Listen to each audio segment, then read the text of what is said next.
Barangay Hinebra mga bro, tapos na ang problema sa bagong bigman na ito at Calvin Abueva trade pinagplanuhan na.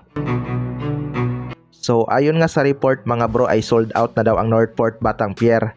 Hindi na rin talaga maganda ang pinapakita ng Batang Pier dahil trinade nga nila ang kanilang mga potential franchise player. Si Calvin Abueva na nga lang ang isa sa mga may pinakamataas na trade value sa team.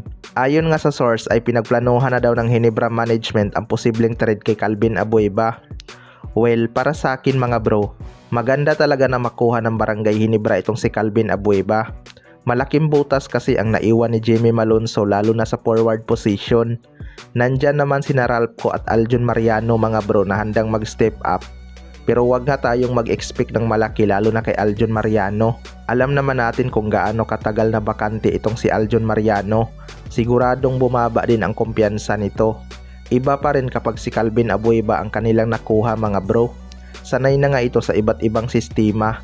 Kung nakita nyo noong nalipat ito sa Northport Batang Pier, wala ngang nagbago sa kanyang performance at ganun pa rin kataas ang kanyang energy.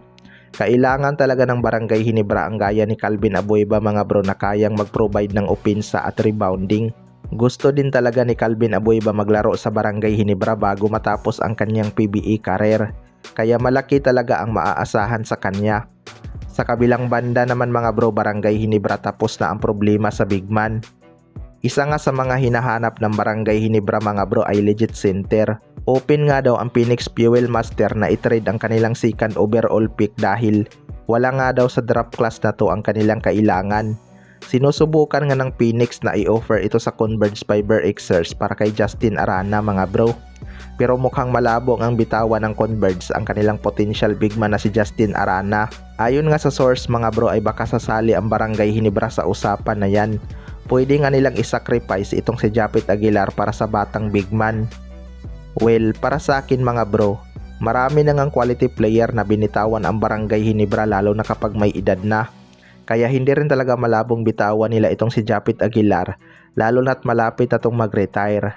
Pero ang magiging tanong lang dyan mga bro ay kung papayag kaya ang Phoenix kung si Japet Aguilar ang magiging kapalit dahil prepare din nila yung mapapakinabangan nila na bigman in the future. Itong si Japet Aguilar kasi palubog na talaga ang laro dahil sa kanyang edad. Pero kung bata-bata pa tong si Japet Aguilar, baka kakagat pa ang Phoenix. Pero hindi rin siguro to bibitawan ng Barangay Hinebra kung bata-bata pa dahil malakas talaga si Japet Aguilar sa kanyang prime.